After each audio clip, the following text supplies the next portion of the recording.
Jonathan Taylor. Let's talk about him.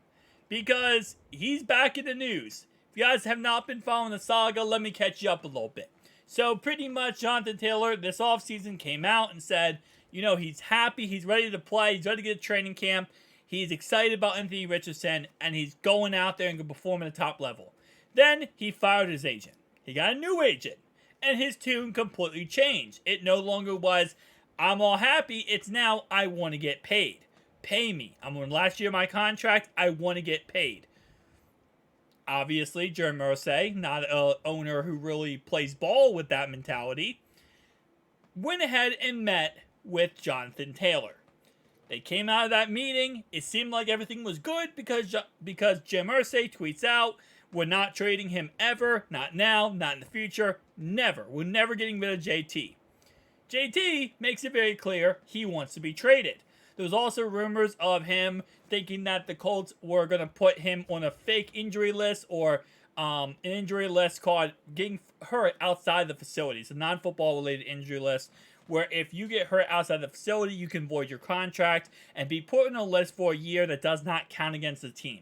So something that, like, for example, you go go-karting somewhere and you get hurt, you can, if it goes against your contract, you can actually go ahead and, not get paid for a year while you're recovering, and then you come back because you got hurt outside the facility and you weren't being responsible, blah, blah.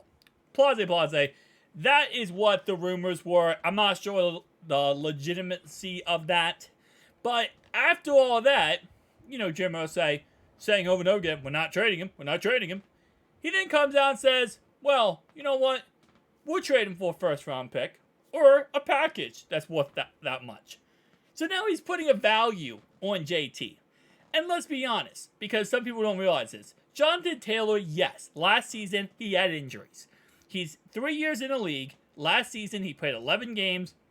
He missed 6 of them. The year before that, he played 17 games, started 17. The year before that, 15 games, started 13 games. And keep in mind, 2 years ago, he had 1,800 yards. And yes, he's only 24 years old. So he's plenty young.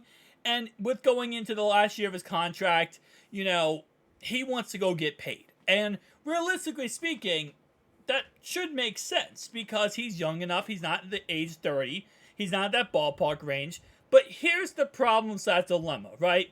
Whoever trades for Jonathan Taylor at a first-round pick value is going to be giving up not only the first-round pick. Let's say, hypothetically speaking, someone does give this up, okay?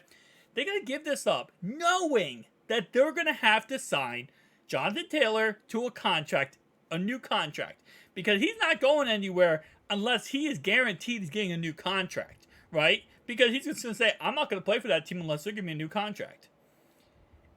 Whoever signs or whoever trades for Jonathan Taylor is going to be known as that team who set the running back market, who changed the running back market moving forward. And now, moving forward, all those running backs who are contracts are up, like Saquon Barkley, etc., Austin Eckler, they're going to now be making whatever JT gets paid by that said team more than that. Jonathan Taylor is going to want 16, 17 a year.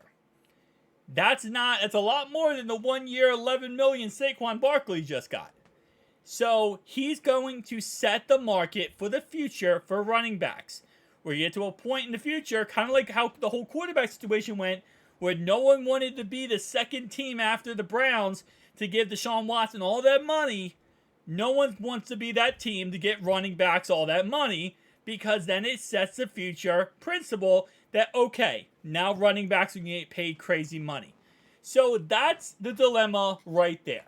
You got to give a high overall pick, and then you have to be known as that team that changed the market for running backs forever.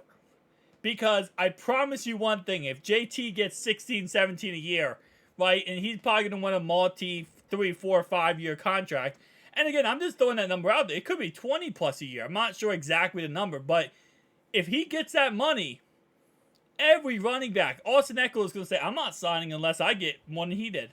I'm better than him. I want more than him.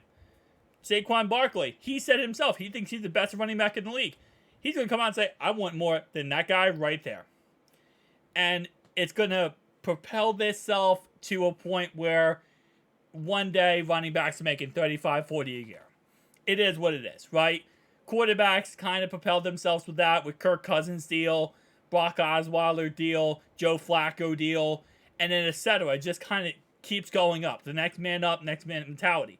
And what these owners are trying to do, and they did the same thing with Lamar Jackson when they didn't want to pay Lamar the guaranteed money, is no one wants to be the guy who do it, right? Now, they asked AFC GMs, executives, NFC guys, what would they give up for Jonathan Taylor? AFC GM said a second round pick.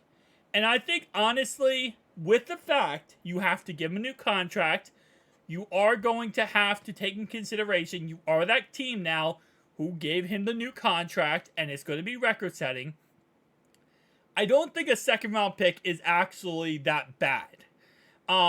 Because at the end of the day, again, he is young, so you would say a first round pick, but if he was under contract for another 3 years, I would say a first round pick without thinking about it. I think that is perfectly okay.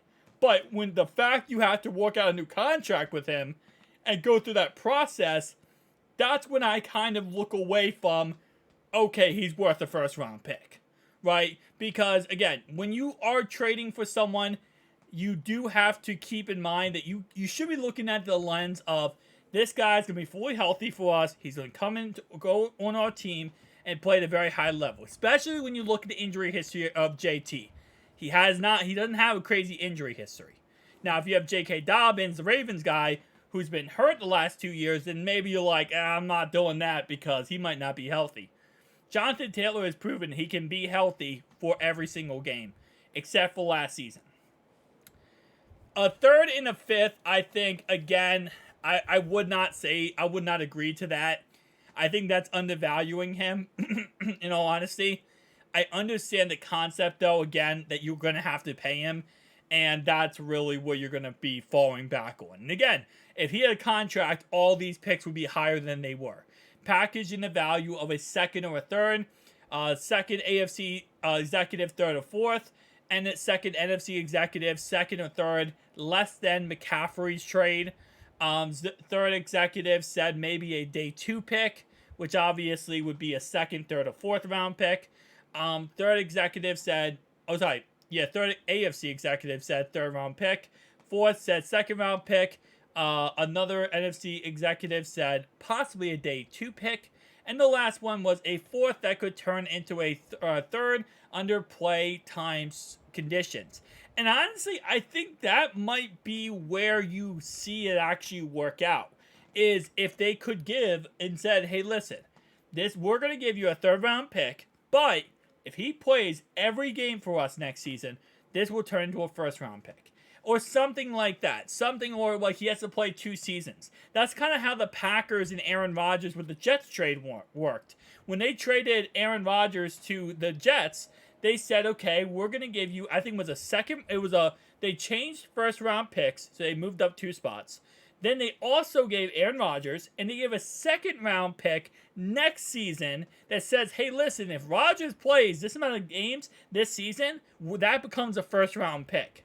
So they actually gave a first round pick, but it's a second round with condition up to a first. So that might be what they end up doing here, and what ends up working out in the end for them. Now, I do have the trade calculator here of overthecap.com.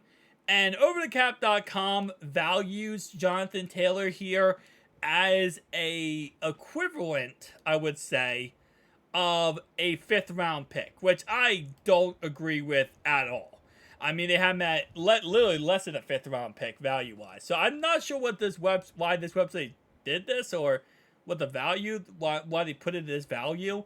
I'm not sure because, like you said, Jonathan Taylor, when he is fully healthy, maybe they're doing this because he's injured right now, and they're saying, like, based on the fact he's injured, because based on, like, when he's healthy, again, fully healthy, he is one of the best running backs in the league.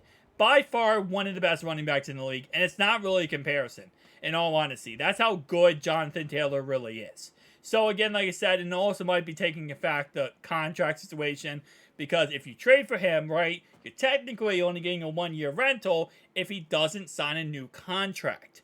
So, guys, tell me down below your thoughts and opinions, though. What would you personally give up for Jonathan Taylor? What's your value that you would look at and say, this is what I'd give up right now for Jonathan Taylor? I'll see you guys next one. Peace.